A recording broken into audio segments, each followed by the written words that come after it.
আমি রাজাগোপাল ধর চক্রবর্তীর কাছে আসব। এইটা বিরোধীদের তরফে লাগাতার ধারাবাহিকভাবে অভিযোগ করা হয় যে তাদের কর্মসূচিতে বাধা দেয় শাসক দল, তাদেরকে কর্মসূচি করতে দেওয়া হয় না, এমনকি তাদের কর্মসূচি করার জন্য টাইম অ্যান্ড এগেন আদালতে গিয়ে পারমিশন নিতে হয়। এই যখন ইলেকশনের আবহে বারবার কিন্তু তৃণমূল কংগ্রেস অভিযোগ করছে যে তাদের টার্গেট করা হচ্ছে, সেটা কখনো মমতা বন্দ্যোপাধ্যায় বলছেন তার গাড়িকে টার্গেট করা হচ্ছে, কখনো একেবারে এই অভিযোগ জানাচ্ছে তৃণমূল কংগ্রেস সস্ত্রীক অভিষেক বন্দ্যোপাধ্যায়ের গাড়ি তল্লাশির পর্যন্ত নির্দেশ দেওয়া হয়েছে। হ্যাঁ, দেখুন, পশ্চিমবঙ্গে যারা বিরোধী রাজনীতি করেন, আমরা দেখেছি নির্বাচনের আগে তাদের কোনো কাজকর্মে পারমিশন দেওয়া হতো। আমি কাগজ পড়ে জেনেছি শুভেন্দু অধিকারী যে কটা মিটিং করেছেন প্রত্যেকটাই আদালতের অনুমতি নিয়ে। এটা তো হওয়া উচিত। শুভেন্দু অধিকারী তো অভিযোগ ছিল সংখ্যাটা 100-র বেশি। হ্যাঁ, সেই বলছি। হ্যাঁ, এইগুলো তো উচিত হয়নি না। এইগুলো তো বোঝা যাচ্ছে যে এদের গণতন্ত্রের প্রতি বিশ্বাস নেই। যে ধরনের ভাষা মুখ্যমন্ত্রী ব্যবহার করছেন, এটা কি নির্বাচনের সময়কার ভাষা? এ তো গৃহযুদ্ধের ভাষা। এটা কিন্তু ব্যাপকভাবে অসন্তোষের কারণ হতে পারে। এই ধরনের কথাবার্তা একেবারেই বলা উচিত নয়, শান্ত থাকা উচিত। আমরা মনে করি যে নির্বাচনের সময় যারা মাথা গরম করে বা যারা অসংলগ্ন কথা বলে, তাদের মধ্যে একটা কনফিডেন্সের কোনো অভাব আছে বলেই এই ধরনের কথা বলছেন। যার জেতার এত রয়েছে, যে ভাবছে আমি জিতবো, হুঙ্কার দেওয়া তো তার মানায় না। হুঙ্কার খেয়ে দেবে যার হয়তো মনে করছে যে আমি পিছিয়ে পড়ছি, হুঙ্কারই একমাত্র আমার অস্ত্র, এছাড়া আমার বাঁচার পথ নেই। তো পশ্চিমবঙ্গে যে অবস্থায় ছিল, যেভাবে বিরোধীদের গাড়ি ভাঙা হয়েছে, সব অতীত আমরা দেখেছি নানানভাবে নানা গাড়ি ভাঙা হয়েছে, কোনো রাজনীতি করতে দেয়নি, সে বামই হোক আর অন্য যে কোনো দলই হোক। আজকে তো সুমন বলছে ওকে ওর পোস্টার ফেস্টুন ভেঙে দিয়েছে, ছেড়ে দিয়েছে। এইটা যে দিদি নামক কেবলম বা তৃণমূলী কেবলম, এই ভাবনা চিন্তা থেকে আপনি যদি বহুত্ববাদে সত্যি বিশ্বাস করেন, সব ধরনের রাজনৈতিক মতবাদে আপনাকে বিশ্বাস করতেই হবে, অ্যাটলিস্ট সুযোগ দিতে হবে। খালি তৃণমূলের কথা ছাড়া অন্য কথা বলতে দেব না। আমরা দেখেছি, সব সময় দেখেছি, প্রত্যেকটা ক্ষেত্রে মিটিং করতে গিয়ে আদালতের অনুমতি, এটা মিছিল করতে গেলে আদালতের অনুমতি, আদালতও সেভাবে বলছে যে 100-200-র বেশি লোক নেওয়া যাবে না, কিন্তু দেখা যাচ্ছে শেষ পর্যন্ত আদালতেরও সেই ইমপ্লিমেন্টেশন করার জন্য সব মেকানিজম নেই। তো যাই হোক, যেটা বলা প্রয়োজন, আপনি যদি গণতন্ত্রে বিশ্বাস না করেন, তাহলে কিন্তু আর একটা ফোর্স সময় এলে আপনার উপরে চেপে বসবে, তো স্বাভাবিক না। এই যে যদি পশ্চিমবঙ্গে সত্যিকারের গণতন্ত্র থাকতো, এতকাল যদি অন্যদের যদি সুযোগ দেওয়া হতো, তাহলে হয়তো দিদির কাজকর্মের মানুষ বুঝতে পারতো, হয়তো অনেক বেশি ভোটও পেতে পারতো ওনার নানান ধরনের ভালো কাজের দুর্যোগতে। কিন্তু যেভাবে গণতন্ত্রকে উনি ধ্বংস করেছেন, এবং গণতন্ত্রকে এখন উনি বলছেন ওরা আমাকে ধ্বংস করছে, ওরা তো আপনার কয়েনই খেলতে চাইবে না। যে খেলা আপনি শুরু করেছেন, যে খেলা হবে বলছেন, ওরা তো এখন বলছে আমরাও খেলবো। বেশ, রাজগোপাল বাবু কিছুক্ষণ আগে হুমকির কথা, অর্থাৎ থ্রেটের কথা বলছিলেন। দেখুন, ভোটারদের হুমকি দিয়ে এবার জেলে গেলেন বিধাননগরের প্রাক্তন তৃণমূল কাউন্সিলর। বিধাননগরের তৃণমূল প্রার্থীর প্রচার সভা থেকে তাকে বলতে শোনা যায়, আপনি কাকে ভোট দিচ্ছেন সব জানতে পারবো, পরে বলো না কিন্তু ভুল হয়েছে। তৃণমূল নেতার এই হুমকির ভিডিও ইতিমধ্যেই ভাইরাল হয়েছে, দেখুন। আধার কার্ড আর ভোটার কার্ড লিঙ্ক আছে, আপনি কাকে ভোট দিচ্ছেন সব জানতে পারবেন, একটু খেয়াল রাখবেন। বিধাননগরের তৃণমূল কংগ্রেস প্রার্থী সুজিত বসুর সমর্থনে প্রচার সভা, আর সেই মঞ্চ থেকে এভাবেই ভোটারদের হুমকি দিয়ে গ্রেফতার হলেন বিধাননগরের প্রাক্তন তৃণমূল কাউন্সিলর নির্মল দত্ত। 6 এপ্রিল হুমকি দেন তিনি, আপনি কাকে ভোট দিচ্ছেন সব জানতে পারবেন, একটু খেয়াল রাখবেন। অ্যাপ আছে, অ্যাপে দেখে নেবো কার কি আছে না আছে, পরে বলো না কিন্তু কেন ভুল হয়েছে।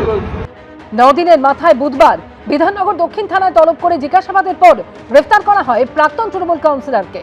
24 তারিখ পর্যন্ত তাকে জেল হেফাজতে পাঠিয়েছে বিধাননগর আদালত। হুমকি দিয়েছেন দিলীপ ঘোষ, হুমকি দিয়েছে শুভেন্দু অধিকারী, হুমকি দিয়েছে সুকান্ত মজুমদার। কোন অ্যাকশন নিয়েছে নির্বাচন কমিশন? নন্দীগ্রামে আক্রমণ করা হয়েছে তৃণমূল কর্মীকে, কলকাতার বুকে আক্রান্ত হয়েছে তৃণমূল কর্মী। হুমকি দেবে বিজেপি, নির্বাচন কমিশন চোখ বুজে অন্ধ ধৃতরাষ্ট্র হয়ে বসে থাকবে, আর তৃণমূল কংগ্রেসের কর্মীদের হুমকি দেওয়ার নাম করে গ্রেপ্তার করা হবে। বলার পরেই গ্রেপ্তার হওয়া উচিত, এবং হয়তো হয়েছেন, কিন্তু কথা হচ্ছে কার অনুপ্রেরণা এইসব কথাবার্তা বলছেন, মাথাটাকে তাকে খুঁজে বার করতে হবে, তাকে জেলের পেছনে রাখতে হবে। এত কিছুর পরেও এই হিম্মত হয় কী করে? ভারতীয় সংবিধান কিংবা ভারতবর্ষের যে আইন, তার বিরুদ্ধে যুদ্ধ ঘোষণার হিম্মত আসছে কোথা থেকে? এর আগে জেলায় জেলায় একই সুরে হুমকি হুঁশিয়ারির অভিযোগ উঠেছে বিভিন্ন তৃণমূল নেতার বিরুদ্ধে। দক্ষিণ 24 পরগনার মগরাহাটে তৃণমূলের যুব সভাপতি ইমরান হাসান মোল্লার ভোটারদের হুমকি দেওয়ার ভিডিও ভাইরাল হয়। ঘোড়া ফুলের বাইরে যদি কোনো ভুল করে হোক, যদি অন্য জায়গায় ভোটটা পড়েছে, পিঠটা ফুলে বালিশ হবে। বহরমপুরের তৃণমূল প্রার্থী প্রচারে প্রায় একই সুরে হুমকি দিতে শোনা যায় তৃণমূল নেতা রাজু মণ্ডলকে। পদ্মফুলে ভোট দেওয়া যাবে না, পরিষ্কারভাবে বলে দিচ্ছি, খাতা এন্ট্রি করা থাকবে, কোন বাড়ির কে ভোট দিচ্ছে আমরা সব মোটামুটি আমাদের ক্যামেরা থাকবে। এবার দক্ষিণ চব্বিশ পরগনা জীবনতলায় তৃণমূলের পঞ্চায়েত প্রধানকে ভোট গণনার পর স্টিম রোলার চালানোর হুঁশিয়ারি দিতে দেখা যায়। এখানে বেঈমান বিশ্বাসঘাতকতা করে ফলতে নল চালাবার চেষ্টা করছে। গণনার সন্ধ্যার পর থেকে তাদের উপরে স্টিম রোলার চলবে। 23 ও 29 এপ্রিল দুদফায় বিধানসভা ভোট। পার্থপ্রতিম ঘোষ, হিন্দলদে ও ঝিরামকরঞ্জয় রিপোর্ট, এবিপি আনন্দ। আমি উপাসনার কাছে এই জায়গা থেকে আসতে চাইবো। উপাসনা, তোমরা বারবার বলো যে বিজেপি 50ও পেরোবে না, সাধারণ মানুষ প্রত্যেকে তোমাদের সঙ্গে আছে, তাহলে বাড়ি বাড়ি গিয়ে এভাবে হুমকি দিতে হচ্ছে কেন? সে ছবি তুমি এই প্রতিবেদনে দেখতেই পেলে, সেটা বহরমপুর হোক, দত্তাবাদ হোক, মগরাহাট হোক, জীবনতলা হোক, এই একের পর এক এই ছবিগুলো কেন দেখতে হচ্ছে? তাহলে দেখুন, সর্বপ্রথম বিজেপির একজন প্রতিনিধি টিভিতে বক্তব্য রাখছিলেন, আমি শুনলাম ওটা। উনি বললেন তাহলে বিজেপি যেরকম বলছে উপাসনা, যে কোথাও গিয়ে কনফিডেন্স লুজ করছো তোমরা? একদমই নয়। উনি একটা কথা উল্লেখ করলেন যে কার অনুপ্রেরণায়। আমি ওনাকে একটু প্রশ্ন করতে চাই, যদি বিজেপির প্রতিনিধি এখানে উপস্থিত আছে, উনি যদি এই প্রশ্নটা তাকে গিয়ে করে বা এটার উত্তর যদি উনি দিয়ে দেন, যে ঠিক কদিন আগের ঘটনা আমরা দেখেছিলাম যে একটা মঞ্চতে দাঁড়িয়ে তার পরবর্তীতে বিজেপির এক নেতা বুক ঠুকে বলেছিলেন যে আপনার বাড়ির মহিলাদেরকে বাড়িতে বন্দি করে রাখুন যাতে তারা ভোট দিতে না যেতে পারে, কারণ ওই লক্ষ্মীর ভাণ্ডার থেকে শুরু করে মমতা বন্দ্যোপাধ্যায় প্রত্যেকটা ক্ষেত্রে মহিলা ক্ষমতায়নে যেইভাবে প্রত্যেকটা মহিলার পাশে থেকেছে, সেই জিনিসটা দেখার পরবর্তীতে তারা ভয় পেয়েছিল। আমি একটু জানতে চাই, না একদমই নয়, আমি জানতে চাই যে ওটা কার অনুপ্রেরণায় হয়েছে সর্বপ্রথম, এবং দ্বিতীয়ত যখন প্রত্যেকটা ক্ষেত্রে যেই ঘটনাগুলোর কথা আপনি উল্লেখ করলেন এবং দেখানো হলো, তার পরবর্তীতে এই জিনিসটাও দেখানো হয়েছে যে সকলে কিন্তু গ্রেফতার হয়েছে এবং তাদের গ্রেফতারি যে খুব স্বাভাবিকভাবেই কাম্য, আমরা সকলেই ঠিকই তো, পুলিশ গ্রেফতার করেছে, কিন্তু দল কি ব্যবস্থা নিয়েছে? আজকের দিনে দাঁড়িয়ে যখন আপনি তৃণমূল কংগ্রেসকে এই প্রশ্নটা করছেন, সেটার উত্তর প্রত্যেকটা জনগণ দিতে পারে যে তৃণমূল কংগ্রেস এমন একটা দল যখন কারোর বিরুদ্ধে, তৃণমূল কংগ্রেসের কোনো এক প্রতিনিধির বিরুদ্ধে কোনো না কোনো কমপ্লেইন এখনো পর্যন্ত কোনো ব্যবস্থা নেওয়া হয়েছে বলে জানা নেই আমাদের। আমি যে একেবারে উইন্ডো করে দেখালাম যে কোথায় কোথায় তৃণমূল কংগ্রেসের কোন নেতা কিভাবে হুমকি দিয়েছে, একটার ক্ষেত্রেও তৃণমূল কংগ্রেস কঠোরতম ব্যবস্থা নিয়েছে বলে জানা নেই উপাসনা আমাদের। দেখুন, আপনি যেই তথ্যটা তুলে ধরলেন সেটা হয়তো কিছুক্ষণ একদিনের আগের তথ্য, বা আমি সেই জিনিসটা জানি না, হয়তো একদিন আগের তথ্য। আমি সেখান থেকে বলতে চাই ঠিক কদিন আগের ঘটনা, সেই জিনিসটা একটু মনে করিয়ে দিতে চাই যে বিজেপির বিভিন্ন নেতারা এই বক্তব্য রেখেছিলেন যে মহিলাদেরকে বিধবা করে দেওয়ার কথা, তার পাশাপাশি ওই সাদা থান বাড়িতে পাঠানোর কথা। এই জিনিসটা যদি নন্দীগ্রামে বিজেপির দেখানো পথে হাঁটে না, একদমই দেখানোর পথে হাঁটার কথা আমি বলছি অন্তত ব্যবস্থাটা নিয়ে এইটা অন্তত দাবি করুক যে তৃণমূল করে দেখাতে পারে, যেটা বিজেপি পারে না। তৃণমূল কংগ্রেসের প্রত্যেকটা নেতা কিন্তু সেই ক্ষেত্রে ব্যবস্থাপনা নিয়েছে এবং এই জিনিসটা হয়েছে, আগামী দিনেও হবে, এইটুকুনি আমি বলতে চাই বাস। আমি সুমন আসবো আপনার কাছে। না দেখুন, সন্দীপ ঘোষ জেলে থাকলে প্লাস্টার করার লোকের অভাব পড়লে তখন তো নানা রকম অজুহাত খুঁজতেই হয়, হার নিশ্চিত যখন হয়ে যায়। তো ছাত্রী যখন জানে যে আমি ফেল করব, তখন তো সে বলবেই তার পেন ভেঙে গেছে। তো এবার জানাই যাচ্ছে 13.5 কোটি টাকা কাউকে এমনি দেয় না, স্ক্যামাররাই ওরকম ভাবে ধার পায়। আজকে একটাই মাত্র পন্থা, শেষ উপায় বেঁচে আছে, সেটা হলো হুমকি ধমকি এবং ভয় দেখানো। আজকে এই যে যাদেরকে গ্রেপ্তার করা হচ্ছে, এরা তো চুলোপুটি। আমরা তো ইলেকশন কমিশনের কাছে পরিষ্কারভাবে অভিযোগ জানিয়েছি যে মমতা ব্যানার্জি যে ভাষায় কথা বলছেন, প্রতিনিয়ত যে ভাষায় উস্কানি দিচ্ছেন, প্রতিনিয়ত যে ভাষায় কথা বলে অশান্তি লাগানোর চেষ্টা করছেন, যে মমতা ব্যানার্জির এগেনস্টে ব্যবস্থা নেওয়া হোক। ইলেকশন কমিশন কি করছে? তারা কেন আজ অব্দি মমতা ব্যানার্জির এগেনস্টে ব্যবস্থা নিল না? তারা কেন অভিষেক ব্যানার্জির বিরুদ্ধে ব্যবস্থা নিল না? আজকে এইসব চুনোপুটিরা বিজেপি বলছে কমিশন কি করছে, আপনারা তাহলে কি বলছেন? প্রেরণা দেওয়া হচ্ছে, এরা তেমনই বলছে। সুমন দা, বিজেপি বলছে যে কমিশন কি করছে, তাহলে আপনাদের কি বক্তব্য?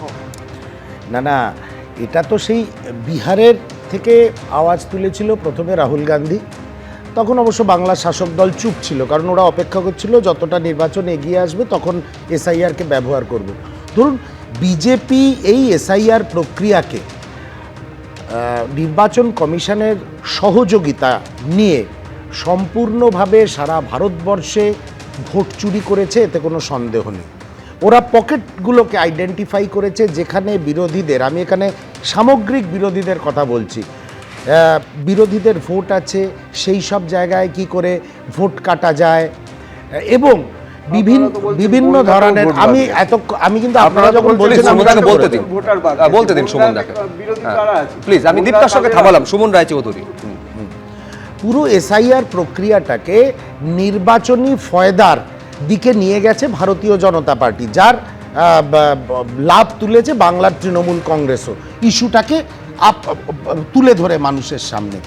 আমার একটাই বক্তব্য হচ্ছে, আজকে মমতা বন্দ্যোপাধ্যায়ের গণতন্ত্র নিয়ে এত লোকে প্রশ্ন তুলছে, আঙুল তুলছে, এটা তো স্বাভাবিক ব্যাপার। ভারতীয় জনতা পার্টি হচ্ছে সেই জনতা পার্টি যারা ধর্ষকরা জেল থেকে বেরোলে মালা পরায়, যারা এসআইআরকে ব্যবহার করে বিরোধীদের পকেটগুলোতে বিরোধীরা যাতে ভোট না পায় সেই ভোটগুলো কাটে।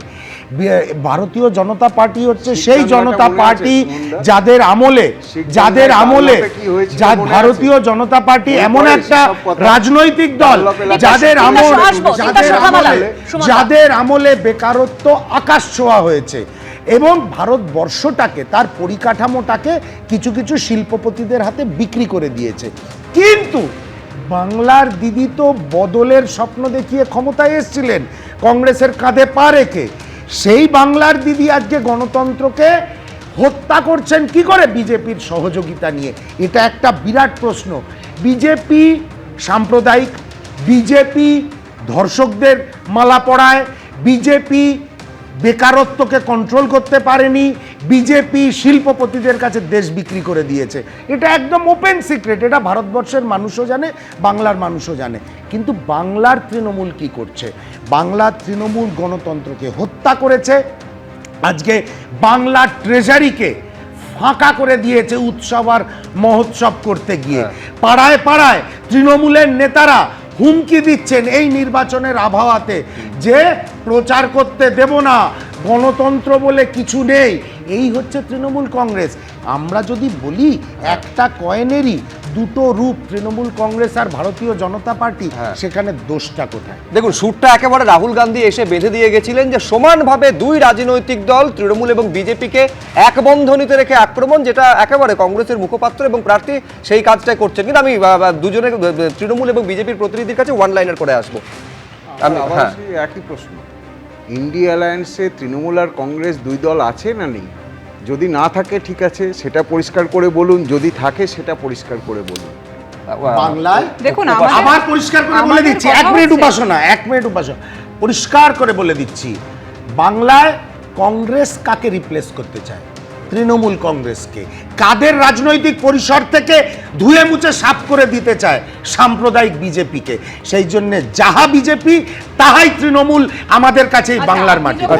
বাংলার বাইরে প্লিজ উপাসনা বাংলার বাইরে তৃণমূল কোথায় আছে? আচ্ছা, উপাসনা দ্রুত। তোমার নেত্রী বলেছিলেন না বিজেপিকে ফ্রন্টে সামনে রেখে লড়বো। কত টাকার সেটিং আপনাদের ওই মালদা এবং মুর্শিদাবাদ কেন্দ্রিকভাবে হয়েছে? শুধুমাত্র তাই নয়, যখন আপনারা এই কথাটা উল্লেখ করলেন যে বিজেপি প্রত্যেকটা ভোটারের অধিকার নিয়ে ছিনিমিনি খেলছে, বিজেপি হচ্ছে ভোট চোর, তা যখন তারা চুরি করছিল তখন আপনারা ড্যাব করে তাকিয়েছিলেন কেন? প্রতিবাদ করেননি কেন?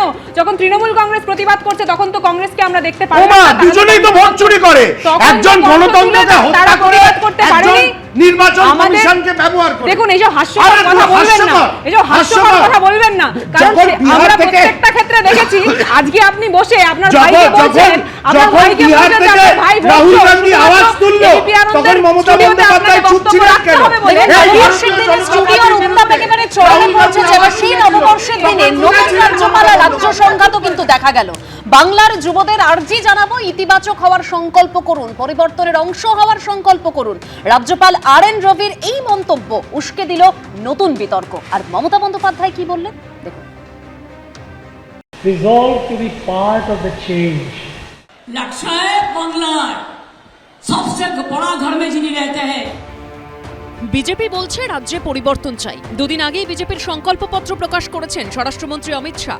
আর বুধবার রাজ্যের নতুন রাজ্যপালের মুখে উঠে এলো পরিবর্তন, সংকল্প, এই দুটি শব্দ। রাজ্যপালের পদ সাংবিধানিক, রাজ্যপাল রিপোর্ট করেন কেন্দ্রীয় স্বরাষ্ট্রমন্ত্রকে। কিন্তু রাজ্যপালরা আদৌ নিরপেক্ষ হন নাকি কেন্দ্রের শাসকের নির্দেশে কাজ করেন, তা নিয়ে বিতর্ক বহু যুগের। এই আবহেই রাজ্যপাল RN রবির মন্তব্য উস্কে দিল নতুন বিতর্ক। Schools and colleges are way below the national average. we only talk about or think about negative. I urge all especially my young friends of Bengal, resolve to be positive, resolve to be part of the change. Lakshay बंगलार सबसे बड़ा घर में जिन्हें रहते हैं, हम नाम नहीं कहने चाहूंगी, आज स्टेटमेंट दिया। अभी आप लोगों को अंडर में आने का बाद आप लोगों ने एवरीडे वायलेंस कर रहा है। This will go against of the election commission officials. We are not, क्यों हमारे पास अभी लॉ एंड ऑर्डर नहीं है, इलेक्शन कमीशन का पास है और गवर्नमेंट ऑफ इंडिया का पास है। सबको डराते हैं, बोलता है मारना दे देगा, बड़ोलिन दे देगा, पहले अपन को संभलाओ। ভোটের মুখে হঠাৎই প্রাক্তন আইএএস অফিসার সিভি আনন্দ বোসকে সরিয়ে তার জায়গায় আনা হয়েছে প্রাক্তন আইপিএস অফিসার রবীন্দ্র নারায়ণ রবিকে। নতুন রাজ্যপালের নাম ঘোষণা হতেই ধর্মতলার ধর্ণামঞ্চ থেকে আক্রমণ শানিয়েছিলেন মমতা বন্দ্যোপাধ্যায়।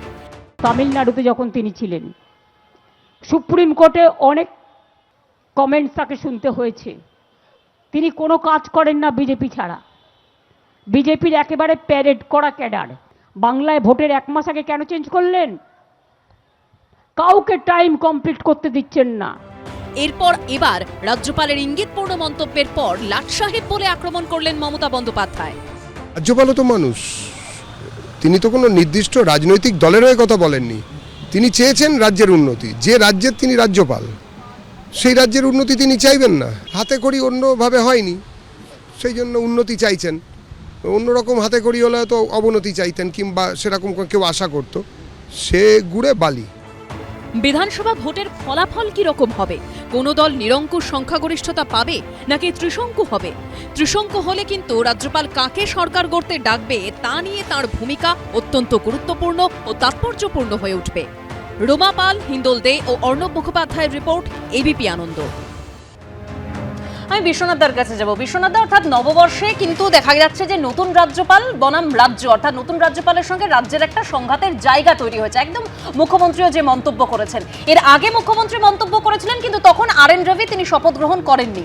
এর আগে আমরা কি দেখেছিলাম যে সিভি আনন্দ বোস বনাম রাজ্য, আর এবার রবি বনাম রাজ্য, যদিও পরে সিভি আনন্দ বোস ভালো হয়ে গিয়েছিলেন। না, এটাই মমতা বন্দ্যোপাধ্যায়ের একটা কৌশল বটে। সেটা হলো যে সিবিআই আনন্দ বোসের বিরুদ্ধে তিনি শ্লীলতাহানির অভিযোগ করেছিলেন, যে উনি এমনও কথা বলেছিলেন যে আমি বাবা রাজভবনে যাব না, ওখানে ভয় আছে।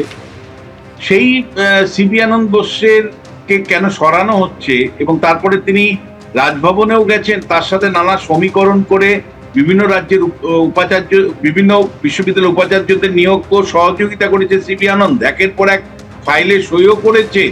একটা আশ্চর্যজনক মধুর সম্পর্ক হয়ে গেল, এবং তার বিরুদ্ধে ওঠা যে অভিযোগ, শ্লীলতাহানির অভিযোগ, সেই রাজ্যপালের বিরুদ্ধে অভিযোগ আর কিছু উনি বললেন না। দেখো, আমার মতে যে আমি আজকে ভালো করে বক্তৃতাটা শুনলাম, তাতে নতুন রাজ্যপাল কিন্তু বলবার চেষ্টা করেছেন যে পশ্চিমবাংলা এক সময় এই দেশের মধ্যে অর্থনীতির দিক থেকে 4র্থ রাজ্য ছিল, তারপরে নামতে নামতে অনেকটাই পেছনের দিকে চলে গেছে। এটা তো বাস্তব। এটা যদি উনি না থেকে আমি যদি বলি তাহলে কি ভুল বলবো? উনি একটা সামগ্রিকভাবে একটা কিছু সংখ্যক মানুষ গেছেন সম্বর্ধনা অনুষ্ঠান, সেখানে তিনি পশ্চিমবাংলার অনুন্নয়ন এবং উন্নয়নের যে বার্তা দিয়েছেন সেটা তার মতন দিয়েছেন। কিন্তু মমতা বন্দ্যোপাধ্যায় যেই মুহূর্তে এর মধ্যে ঢুকলেন, সেই মুহূর্তে কিন্তু তোমার ইস্যু হয়ে গেল। অর্থাৎ এটা কিন্তু বলা যায় যে নির্বাচনী ইস্যু হয়ে গেল। এটা সেই মুহূর্তে কিন্তু প্রচারের মাধ্যমে আসলো, এবং তাতে কিন্তু রাজ্যের যে পিছিয়ে পড়ার যে চিত্রটা, সেটা আরো বেশি প্রকাশ পেল বা প্রতিষ্ঠা পেল। ফলে আমি জানি না কেন মমতা বন্দ্যোপাধ্যায় সবকিছু দান্দিক জায়গা থেকে দেখছেন। সেই দান্দিকতা তিনি যতই তৈরি করছেন, ততই কিন্তু বলা যায় যে রাজ্যপাল রবির যে বক্তব্য, সেটাই কিন্তু প্রতিষ্ঠা পাবে, আরো বেশি প্রচারে আসবে। এবং আমাদের রাজ্যে কিন্তু রাজ্যপাল এবং মুখ্যমন্ত্রীর মধ্যে ধারাবাহিক বিরোধিতা, সেটা কিন্তু আজকে নয়। তুমি যদি দেখো 60-এর 70-এর দশকে ধরমবীর ছিলেন রাজ্যপাল, তার সাথে লড়াই হয়েছে। তারপরে জ্যোতি বসুর সাথে একাধিক রাজ্যপালের লড়াই হয়েছে। আবার মমতা বন্দ্যোপাধ্যায় আসার পরে তো একের পর এক রাজ্যপাল এসছেন, তাদের প্রত্যেকের বিরুদ্ধেই উনি খড়গহস্ত হয়েছেন। রাজ্যপালরাও তার বিরুদ্ধে, কিন্তু সে ধনকরী হোক সিবি আনন্দ বসি হোক, প্রত্যেকের সাথে তার লড়াই হয়েছে এবং এইটা এমন একটা কদর্য জায়গায় পৌঁছে গেছে যে বহু জায়গায় রাজ্যপাল জেলা সফরে গেলে তা মানে প্রশাসন থেকে তাকে সহযোগিতা করেনি, অর্থাৎ নবান্ন থেকে বার্তা দেওয়া হয়েছিল যে ডিএমরা যাতে না যায়, এসপিরা যাতে রাজ্যপালের সফরে না থাকেন, সঙ্গী হিসাবে না থাকেন, বা কলকাতা বিশ্ববিদ্যালয়ে যখন গেছেন ভাইস চ্যান্সেলর তার সাথে দেখা করেননি। এরকম অসংখ্য উদাহরণ আছে, যে উদাহরণগুলো কিন্তু পশ্চিমবাংলার পার্লামেন্টারি ডেমোক্রেসি বা সংসদীয় ব্যবস্থার কনটেক্সটে যদি দেখো, তাহলে দিনে দিনে পশ্চিমবাংলা যে পিছিয়ে যাচ্ছে, সে কেবলমাত্র অর্থনৈতিক দিক থেকে নয়, কেবলমাত্র চাকরি বাকরি বা শিল্পের জায়গা থেকে নয়, একটা সাংস্কৃতিক অধঃপতনও যে পশ্চিমবাংলায় ঘটেছে, একটা পার্লামেন্টারি ডেমোক্রেটিক প্র্যাকটিসের মধ্যে অধঃপতন ঘটেছে, সেটা কিন্তু আমি বলছি স্পষ্ট ধরা পড়ছে। ফলে সেই জায়গাটা কিন্তু আরো বেশি প্রকট হয়ে উঠবে যখন মমতা বন্দ্যোপাধ্যায় রাজ্যপালের সাধারণ একটা বক্তব্যকে যখন তিনি নির্বাচনী প্রচারে হাতিয়ার হিসাবে ব্যবহার করবেন, দ্বান্দ্বিক অবস্থা তৈরি করবেন, সেটা আরো বেশি কিন্তু দৈন্যতা আরো বেশি প্রকাশ পাবে। আমি শুধু উপাসনার কাছে আসবো, বিরোধীরা এইভাবে অভিযোগ করছে যে কার্যত প্রতিপক্ষ হিসেবে কি রাজ্যপালকে মনে করছেন রাজ্যের মুখ্যমন্ত্রী, যেভাবে বিজেপিকে আক্রমণ করছেন, যেভাবে কমিশনকে আক্রমণ করছেন, এক বন্ধনীতে কি রাজ্যপালকে রাখছেন? এসআইআর বিরোধী মঞ্চ থেকে আপনাদের মনে থাকবে যে এই রাজ্যপালকে উদ্দেশ্য করে বলেছিলেন যে বিজেপির প্যারেড করা ক্যাডার, এবং তারপরে তিনি এই যে শপথ গ্রহণ সেখানে তিনি গেছিলেন, একটা উষ্ণতার সম্পর্ক তৈরি হয়েছিল। কিন্তু উপাসনা, আজ থেকে একেবারে নতুন বছরের প্রথম দিন থেকে সংঘাতের নবসূচনা হলো তার মানে? দেখুন, আমাদের সকলকে একটা জিনিস বুঝতে হবে, 5টা রাজ্য থেকে 506 জন আধিকারিকদেরকে সরানো হয়েছে, কিন্তু যদি একটা রাজ্যে স্পেসিফিক্যালি আমি কথা বলি, অর্থাৎ বাংলা থেকে 483 জনকে সরানো হয়েছে। যখন এই জিনিসটা হচ্ছে, তার পাশাপাশি আমরা হঠাৎ করে দেখলাম যে রাজ্যপালকে সরিয়ে দিয়ে তার পরবর্তীতে নতুন রাজ্যপাল বসানো হলো। স্বাভাবিকভাবে প্রত্যেকটা ব্যক্তির সকলের চোখের কাছে কিন্তু জিনিসটা স্পষ্ট যে ইলেকশন কমিশন বা কিন্তু সেই অফিসার সরানোর মধ্যে কোনো অন্যায় দেখতে পায়নি আদালত স্পষ্ট বলেছে যে এর মধ্যে যে কোনো প্রতিশোধ স্পৃহা আছে বলে আদালত মনে করে না, এবং সেই কারণে পুরো আবেদন খারিজ করে দিয়েছিল। দেখুন, অন্যায়ের কথাটা যদি আমি একটু এখান থেকে সরিয়ে রাখছি, কিন্তু মূলত আমাদের সকলকে একটা জিনিস বুঝতে হবে যে তারা মনে করেছে যে তারা নাকি দক্ষ, এবং এই 483 জন যাদেরকে সরানো হয়েছে তারা অদক্ষ ছিল তাদের চোখে। তার পরবর্তীতে সরিয়ে নতুন দক্ষ লোকজনদেরকে সেখানে বসার পরবর্তীতেও আমরা কিন্তু শান্তিপূর্ণ, যেই কথাটা তারা এই কথাটা উল্লেখ করেছিল যে শান্তিপূর্ণ নির্বাচনের জন্য আমরা এই জিনিসপত্র চাই, আমরা দেখতে পাচ্ছি যে বিভিন্ন প্রক্রিয়ায় বিভিন্ন জায়গায় তারাই মূলত অশান্তি ক্রিয়েট করার চেষ্টা করছে, যাতে এরকম কোনো ডিবেটে আমরা নতুন একটা টপিক পাই এবং সেই ব্যাপারে তৃণমূল প্রতিনিধিকে কোনো একটা উত্তর দিতে লাগে এবং গোটা বিষয়টাকে সেইভাবে ঘুরিয়ে দেওয়া। মানে উপাসনা, তুমি বলতে চাইছো যদি বিরোধীরা অশান্তি তৈরি না করতো তাহলে এ রাজ্যে অশান্তি হতো না, মানে পঞ্চায়েত ভোটে যে অতগুলো মানুষের প্রাণ চলে গেল তাহলে সেটা ঘটতো না? না, আমি মূলত একটা কথাই বলতে চাইছি যে কোন জিনিসটার জন্য তার পরবর্তীতে তৃণমূলও কিন্তু খুন হয়েছিল তৃণমূলের হাতে, পঞ্চায়েতে অধিকাংশই। আজকে যখন এই ব্যাপারে আমরা কথা বলছি, আমরা সকলেই জানি যে তৃণমূল কংগ্রেস কর্মীদের উপরও কিন্তু ক্রমাগত আঘাত পড়েছে, এবং আপনারা যারা বলছেন তৃণমূলের লোকেরাই খুন করেছিল, তৃণমূলের লোকেরাই খুন করেছিল। একটা জিনিস পুলিশ রেকর্ড আছে, আদালতে প্রমাণ হয়েছে। বকটুইতে কোনো বিজেপি কাউকে পুড়িয়ে মারেনি, বকটুইতে তৃণমূলকে পুড়িয়ে মেরেছিল। আপনি যখন তৃণমূলের কথা বলছেন, আমরা কিন্তু গোয়ালে গুতগুতির কথা অনেক শুনেছি। যাই হোক, সেই ব্যাপারে আমি আলাদা করে বক্তব্য রাখতে চাইছি না, কিন্তু মূলত যখন আমি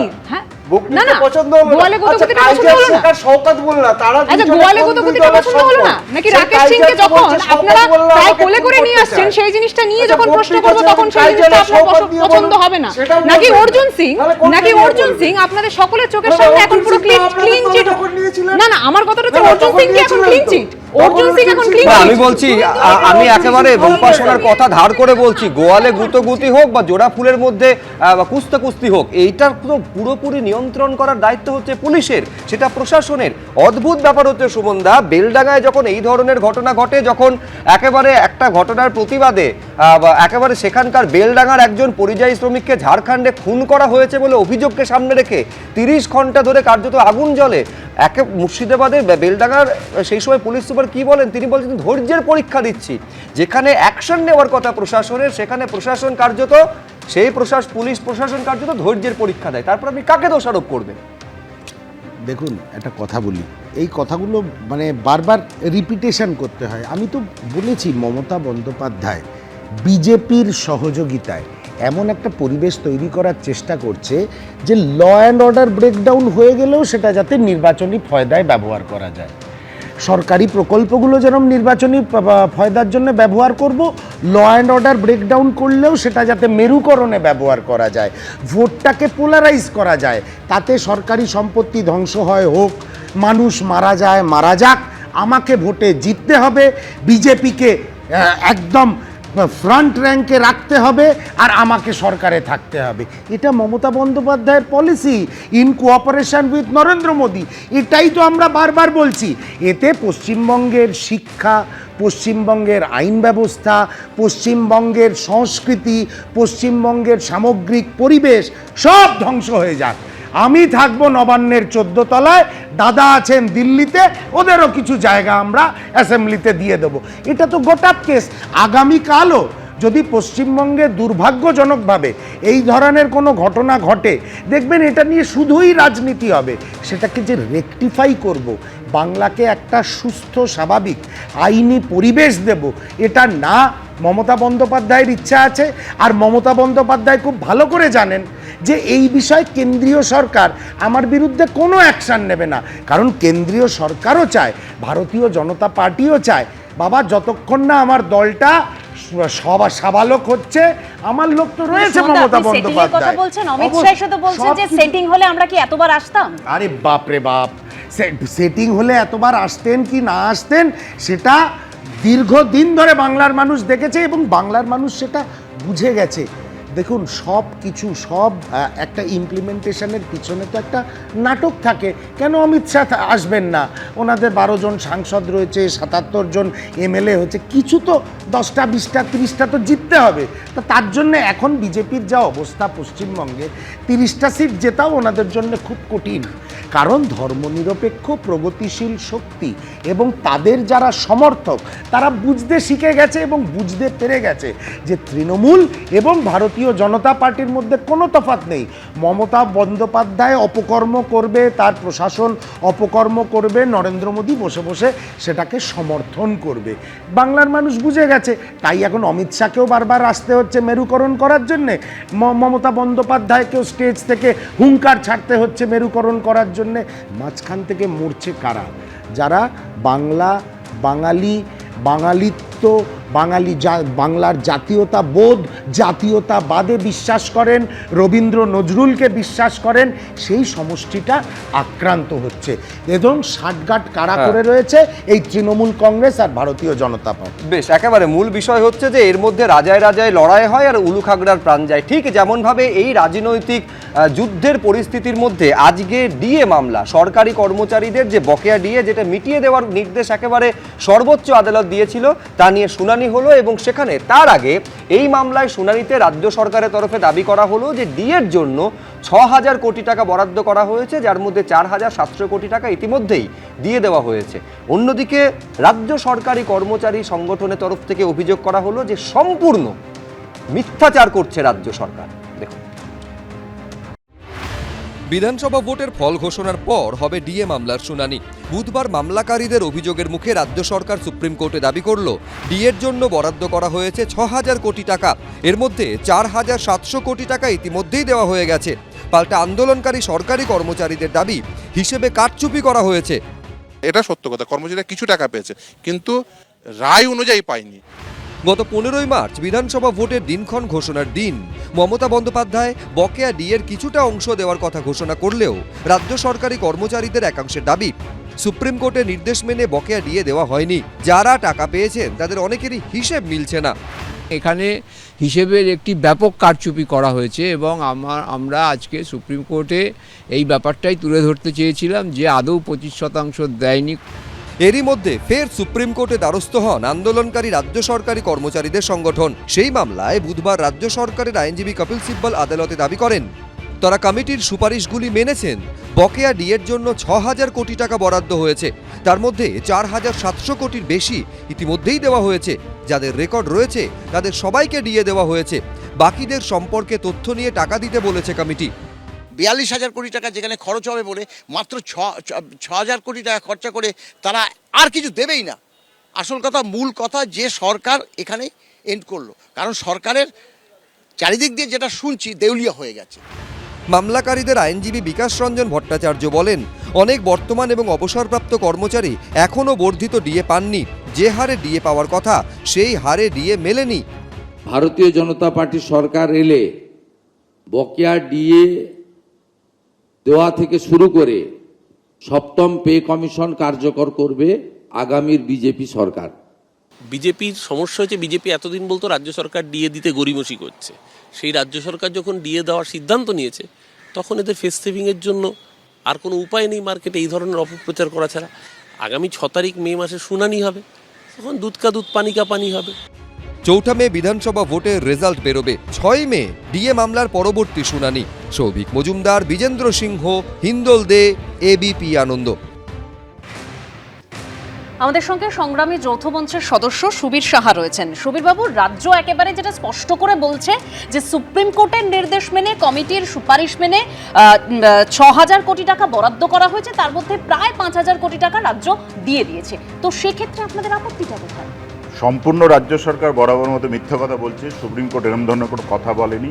সুপ্রিম কোর্ট বলেছে 2009 সালে রোপা রুল অনুযায়ী যারা ডিএ প্রাপক, মানে গ্যান্টিনেট, শিক্ষক, শিক্ষাকর্মী, কলেজের কর্মী, পুরসভা, পঞ্চায়েত সকলকে দিতে হবে এবং যা প্রাপ্য তার 25% দিতে হবে। বিশাল অঙ্কে যাবার দরকার নেই। যদি রাজ্য সরকার আগে বলেছিল আমাদের খরচা হবে 42 থেকে 43,000 টাকা, এই 1,000 কোটি টাকা, তাহলে সেই জায়গায় যদি আপনি 25% করে, যেটা বলেছে 31, তাহলে হয় 10,000 থেকে 11,000 কোটি টাকা। তাহলে রাজ্য সরকারই বলছে আমি 6,600 কোটি টাকা দিয়েছি, কারণ রাজ্য সরকারই বলছে আমি 4,000 কোটি টাকা কম দিয়েছি। তাহলে এখানে কিন্তু পরিষ্কারভাবে প্রমাণ হয়ে গেল। মাননীয়া বিভিন্ন জেলায় গিয়ে বলছে সবাইকে দিয়ে দিয়েছে, পঞ্চায়েত কর্মীরা পায়নি। যারা এসব বিভিন্ন প্রকল্প, এসব শ্রী বিশ্রী প্রকল্প যারা মানে প্রণয়ন করে পঞ্চায়েত লেভেলে, তারাই ডিএ পায়নি। যারা প্রাথমিক শিক্ষক, মাধ্যমিক শিক্ষক, উচ্চ মাধ্যমিক যারা বলে, তারা কেউ ডিএ পায়নি। পুরসভা ডিএ পায়নি, ক্যালকাটা কর্পোরেশন ডিএ পায়নি, বিভিন্ন যে নিগম আছে, পরিবহন নিগম, তারা পায়নি, কেএমডিএ পায়নি। তাহলে পেল কে? রাজ্য সরকারি কর্মচারী সংখ্যা মাত্র 70 থেকে 75,000। তার মধ্যে দিয়েও রাজ্য সরকার ক্লাসিফিকেশন করেছে যে গ্রুপ ডিরা শুধু পাবে অ্যাকাউন্টে, আর এ বি সি তারা যাবে জিপিএফে। সুপ্রিম কোর্ট বলেছে সকলকে দিতে, কোনো ক্লাসিফিকেশন বলেনি। ডাইরেক্ট সুপ্রিম কোর্টেরকে ভায়োলেট করা হচ্ছে। আর সংগ্রামী যৌথ মঞ্চ কিন্তু সকলের জন্য কেস করেছে, পঞ্চায়েত কর্মী, পুরসভা কর্মী, শিক্ষক, শিক্ষাকর্মী সকলের জন্য যারা ডিএ কেস করেছে। সেই জায়গা থেকে সুপ্রিম কোর্ট এই রায় দিয়েছে।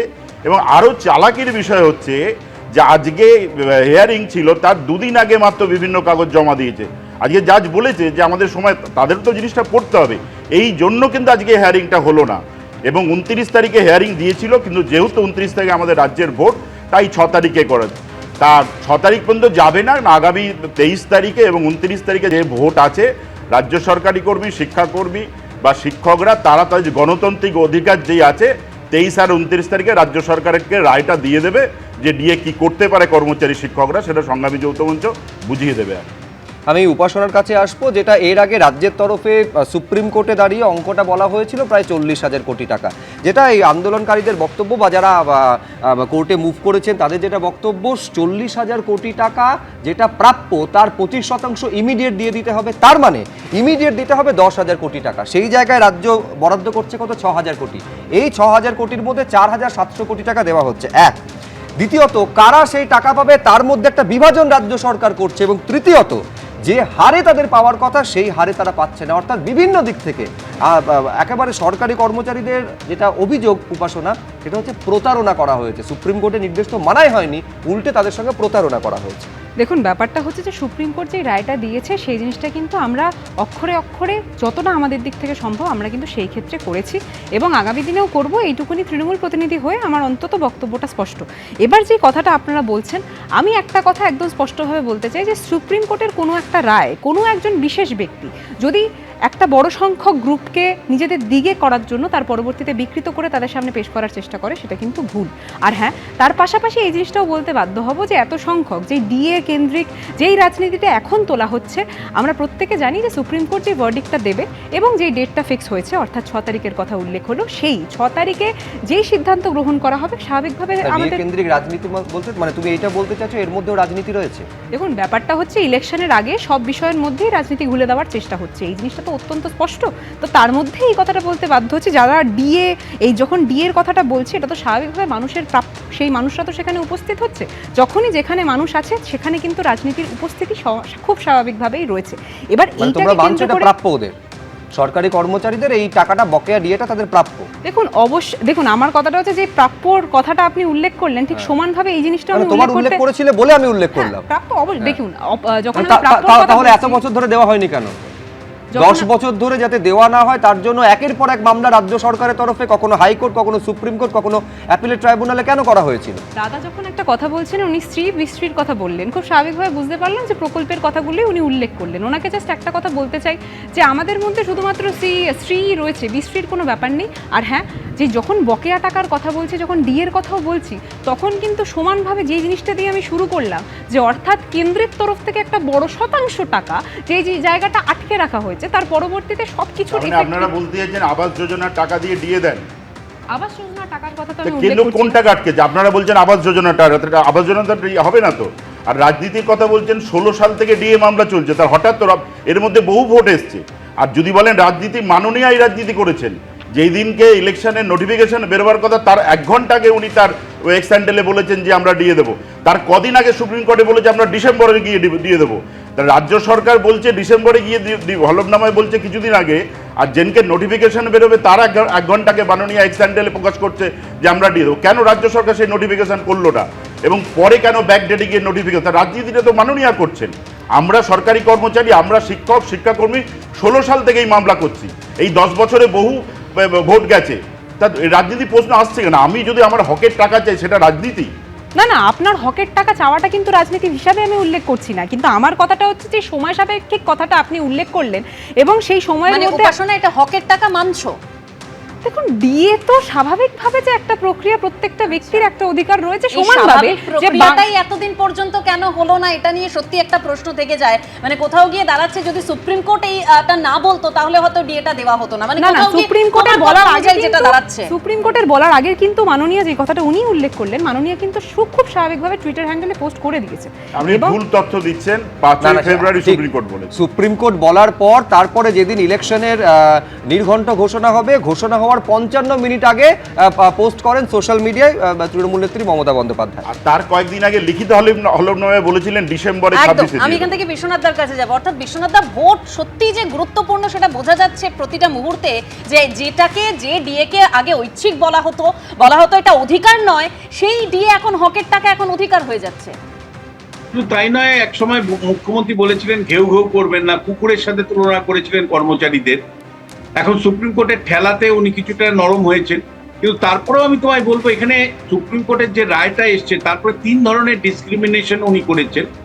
একটা হলো যে মানে সরাসরি হাতে টাকা দেননি, মানে কেবলমাত্র গ্রুপ সি গ্রুপ ডির একটা সামান্য অংশকে তিনি টাকা দিচ্ছেন, আর বাদ বাকিদেরকে জেনারেল প্রভিডেন্ট ফান্ডে টাকা ঢোকাচ্ছেন। এটা এক। তাহলে হাতে তুমি টাকা পেলে না, বকেয়া, তোমার টাকা বকেয়াই থেকে গেল। দ্বিতীয় যেটা, সেটা হলো যে তিনি কিন্তু এখনো মানে পঞ্চায়েত কর্মী, পুরসভা কর্মী, প্রাইমারি স্কুলের শিক্ষক, কলেজ বিশ্ববিদ্যালয়ের শিক্ষক, তাদের নিয়ে কিন্তু এখনো কোনো নেই, হেলদোল নেই। তারা কবে পাবে, আদতেও পাবে কিনা, কি পরিমাণে পাবে, আমরা কিছুই জানি না।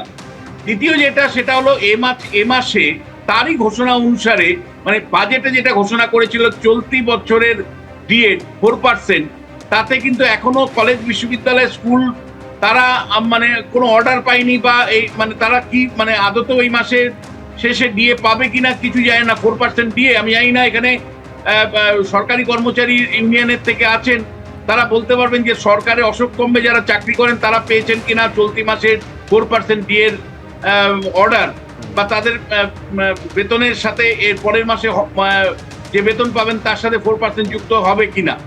ফলে প্রথম থেকে রাজ্য সরকারের দৃষ্টিভঙ্গি যেটা ছিল পরিষ্কার, যে সরকারি কর্মচারীরা তার সরকারের সাফল্যের চাবিকাঠি, আজকে কন্যাশ্রী, যুবশ্রী, খেলার সাথে সবকিছুতেই কিন্তু এই সরকারি কর্মচারীদের মাধ্যমে একেবারে তার মানে দীপ্তাংশ সর্বোচ্চ আদালতের নির্দেশের পরেও এই অনিশ্চয়তার অন্ধকারই সরকারি কর্মচারীদের এখনো পর্যন্ত কাটছে না। দেখুন, আজকে উপাসনা ম্যাডাম তিনি বলছেন যে ডিএ প্রাপ্য, কিন্তু 10 বছর ধরে ওনার নেত্রীর মনে হয়েছিল ডিএটাকে ঘেউ। দেখুন, আর একটা কথা বলি, আর একটু ওনাদের খারাপ লাগবে যে 6ই মে যে হিয়ারিং আছে ওই হিয়ারিংটা হবে না, কারণ 4ঠা মে যখন সরকারটা পড়ে যাবে, রাজ্য সরকারের যারা আইনজীবী হন, কপিল সিব্বল বা এরা, তারা তো আর মামলা লড়তে যাবেন না, কারণ তারা জানেন যে তাদেরকে টাকা দেওয়া, আর রাজ্য সরকার তৃণমূলের সরকার দিত সেই টাকা তারা দেবে না। তো একটু 6ই মে থেকে দেরি হবে। বিজেপি যে কথা বরাবরই বলেছে যে ডিএ তার রাজ্য সরকারি কর্মচারীদের প্রাপ্য এবং সঠিক পরিমাপে প্রাপ্য, এবং ডিএ আমরা অবশ্যই দেবে, এবং 45 দিনের মধ্যে 7ম পে কমিশনও চালু করা হবে। এটা হলো তফাৎ, একটা তফাৎ এইটাই এখানেই দেখা যায় যে একটা দল যারা হেরে যাবে জেনে গেছে, তারা তো এখন চাইবে যে ভাই আমি যখন হেরেই যাব আমি যা খুশি তাই বলি না, কি যায় আসে আমার। যে টাকাটা সরকারি কর্মচারীদের প্রাপ্য, যেটা আজ না হোক কাল দিতেই হবে, সেই টাকাটা আটকানোর জন্যে আজকে সুপ্রিম কোর্ট কি সিদ্ধান্ত নিয়েছেন বা কি ভার্ডিক্ট দিয়েছেন, তার সেই ভার্ডিক্টের উপরে বেস করে মমতা বন্দ্যোপাধ্যায় কতটা নরম হয়েছেন, কতটা শক্ত হয়েছেন, তার চেয়েও বড় কথা, আমি সরকারি কর্মচারীদের বকেয়া পাওনা দেব না, সেটা আটকানোর জন্য বারবার আদালতে যাওয়া, এটা কতটা যুক্তিযুক্ত একজন প্রশাসকের জন্যে। এটা তো পুলিশ স্টেট নয়, এটা একটা ওয়েলফেয়ার স্টেট পশ্চিমবঙ্গ। সেখানে সরকারি কর্মচারী থেকে শুরু করে সাধারণ মানুষ, শিক্ষক, বিভিন্ন ধরনের অন্যান্য কর্মচারী, প্রত্যেককে নিয়ে ভাবতে হবে পশ্চিমবঙ্গ সরকারের। সেখানে ডিএ নিয়ে একটা কন্ট্রোভার্সি তৈরি হয়েছে দীর্ঘদিন ধরে, যেটা দাদা একটু আগে বলছিলেন 2016 সাল থেকে ডিএ নিয়ে মামলা চলছে। সেই ডিএটা আটকানোর জন্যে ফার্দার সেটাকে সলভ না করে উৎসব মহোৎসব করে বিভিন্ন পপুলিস্ট প্রকল্পতে টাকা খরচ করে বা যাদের পাওনা, রিয়েল পাওনা যাদের, তাদের টাকাটা আটকানোর জন্য আদালতে যাওয়া, এটা কতটা মানবিক, এই প্রশ্নটা এই প্যানেলের মাধ্যমে আমি বাংলার মুখ্যমন্ত্রীকে জিজ্ঞেস করতে। বেশ, মূল বিষয়টা হচ্ছে এই যে বকেয়া ডিএ এখনো পর্যন্ত তারা সম্পূর্ণভাবে পাননি বলে যেটা অভিযোগ করছেন, সেটা কিন্তু রাজনীতিতে একটা বড় ইস্যু, বিশেষ করে এই বিধানসভা নির্বাচনের মুখে। একদিকে হচ্ছে বিজেপি এটাকে বড় করে ইস্যু করছে, শুধু তাই নয়, তাদের প্রতিশ্রুতিতে এটাও থাকছে বকেয়া ডিএ তো তারা পাবেনি, অর্থাৎ রাজ্য সরকারি কর্মচারীরা, এমনকি 7ম পে কমিশন পর্যন্ত লাগু হয়ে যাবে 45 দিনের মধ্যে। পাল্টা তৃণমূল কংগ্রেস আবার প্রচারে এটা মনে করিয়ে দিচ্ছে যে ডিএ নিয়ে প্রতিশ্রুতি পূরণ তারাই করেছে। বিরতিতে যেতে যেতে দেখবো, তারপরে ফিরে আসবো আলোচনায়। बंगाल के सारे कर्मचारियों को 45 दिन में 7वां वेतन आयोग की तनख्वाह और डीए दोनों देने का काम भारतीय जनता पार्टी करेगी।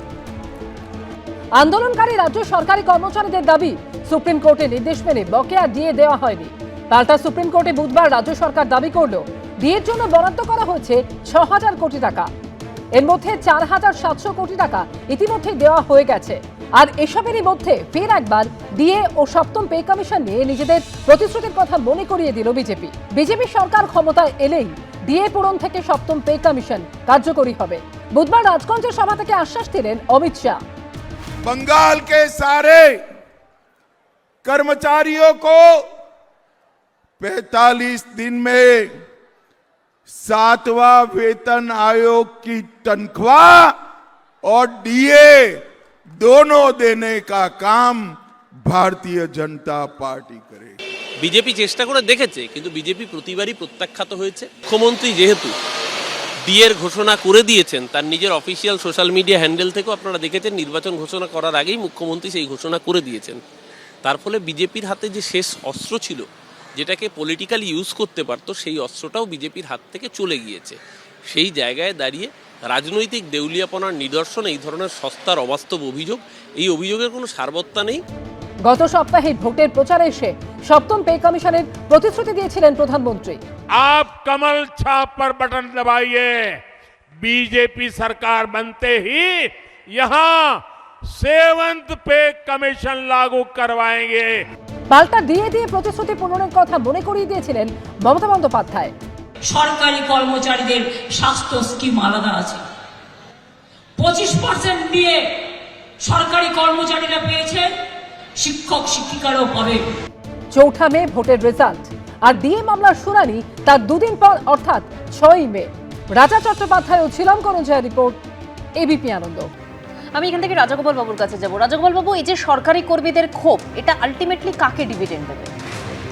না দেখুন, ব্যাপারটা হচ্ছে যে পশ্চিমবঙ্গ সরকার তারা প্রতিশ্রুতি দিচ্ছেন আজীবন কারুকে তারা দেবেন 1,500 টাকা করে, অথচ যেটা দায়বদ্ধ পেনশনটা তাদের বা ডিএটা দায়বদ্ধ সেটাই তারা, এবং সুপ্রিম কোর্ট নির্দেশও দিচ্ছে সেই অনুযায়ী তারা কিন্তু দিতে চাইছে। এটা হচ্ছে একটা দিক। কেন? যে টাকা খরচা হবে সেই টাকায় যে সরকারি কর্মচারীদের যে আনুগত্য পাওয়া যাবে তার তো অনেক বেশি, মানে সেই টাকাটা যদি ডোল দেওয়া যায়, এই 1,500 1,000 করে নানান জায়গায় দেওয়া যায়, শ্রী প্রকল্প যেগুলো আছে, আমি বিশ্রী শব্দটা ব্যবহার করছি না কেন উপাসনার আপত্তি আছে, তো যাই হোক সরকার অঙ্কটা খুব ভালো করছে। যে যারা উপদেশ দিচ্ছে তারা কিন্তু সরকার, কেন্দ্রীয় সরকারের কাজ করে, তারা কিন্তু নিজেরা খুব আনন্দে আছে, অথচ যখন সরকারকে অ্যাডভাইস করছে তখন কিন্তু বলছে ওদের ডিএ দিও না, এই ডিএর টাকাটা দিয়ে তুমি এতগুলো ভর্তুকি প্রকল্প চালাও। এটা কিন্তু তার মানে যারা মনে করছেন যে আপনাদের লাইফ টাইম লক্ষ্মীর ভাণ্ডার দেবে, তারা বুঝে দেখুন যে সরকার নিজের দায় রক্ষা করতে পারে না, সে তার প্রতিশ্রুতি রক্ষা করবে। আমি এখানে সুবীর সাহার কাছে আসবো। একটা দিক হচ্ছে যে আপনারা আইনি পথে লড়াইটা চালিয়ে যাচ্ছেন, এর বাইরে আপনাদের যেটা হকের পাওনা, যেটা রাজ্য সরকার দিচ্ছে না বলে অভিযোগ করছেন, কি ভাবনা চিন্তা রয়েছে আপনাদের? প্রথম কথা, একটি তথ্য আপনাদের সঙ্গে যুক্ত করি, সেটা হচ্ছে যে রাজ্য সরকার যে একটা ওয়েলফেয়ার গভর্নমেন্ট, তারা কত রকম একটা প্রতারক গভর্নমেন্ট হতে পারে। যারা পিওর গভর্নমেন্ট এমপ্লয়ি, বেশ কোনো একটা অফিসে 25 জন পাওয়ার কথা, সেখানে অর্থ দপ্তর থেকে 20 জনের নাম পাঠিয়েছে। এরকম বিভিন্ন দপ্তরে কয়েক হাজার রাজ্যে অফিস আছে, তাহলে প্রত্যেকটা অফিস থেকে যদি 4-5 জন, তাহলে পিওর গভর্নমেন্ট এমপ্লয়িকেও দিচ্ছে না। কিন্তু আবার এটা অবাকের বিষয়, আমরা পুলিশের বিভিন্ন আধিকারিক কথা বলে দেখেছি, একজন পুলিশেরও আটকে নেই, এদিকে অন্যান্য 55টা দপ্তরে কিন্তু আটকে রেখেছে। আরেকটি কথা বলে আমার বক্তব্য আমি শেষ করবো, আপনারও আমি উত্তর দিচ্ছি। 11-র আগে মাননীয়া বলেছিল যেই সরকার ডিএ দিতে পারে না সেই সরকারের এখানে থাকার নৈতিক অধিকার নেই।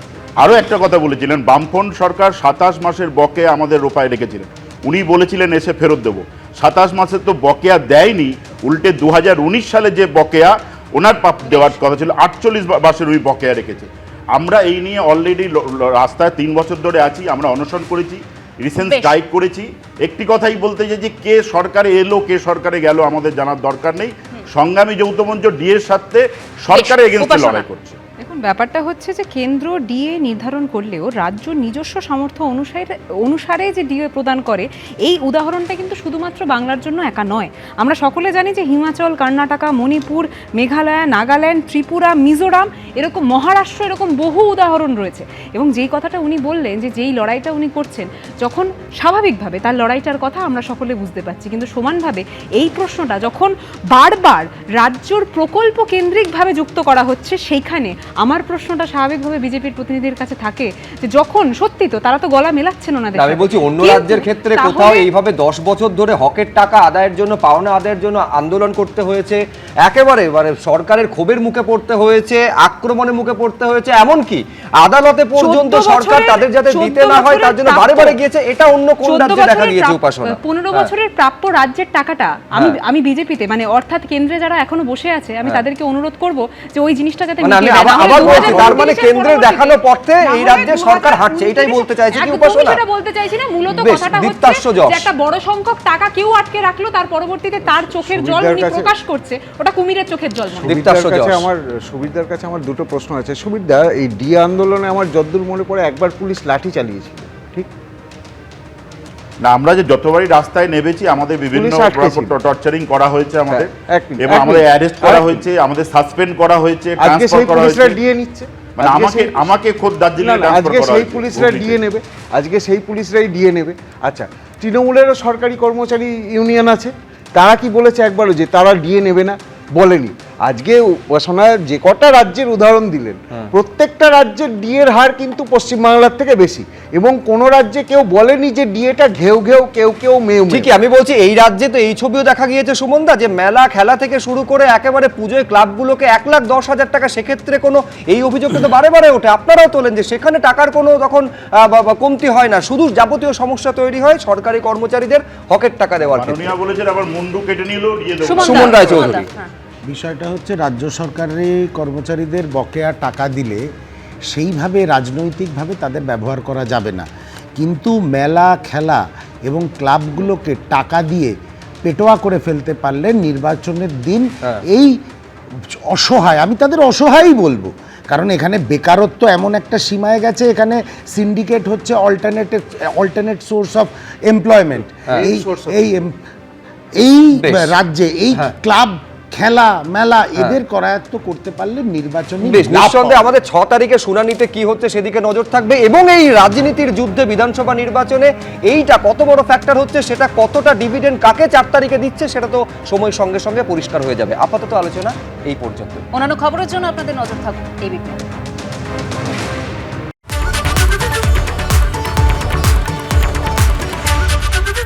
এবিপি আনন্দ, এগিয়ে থাকে, এগিয়ে রাখে।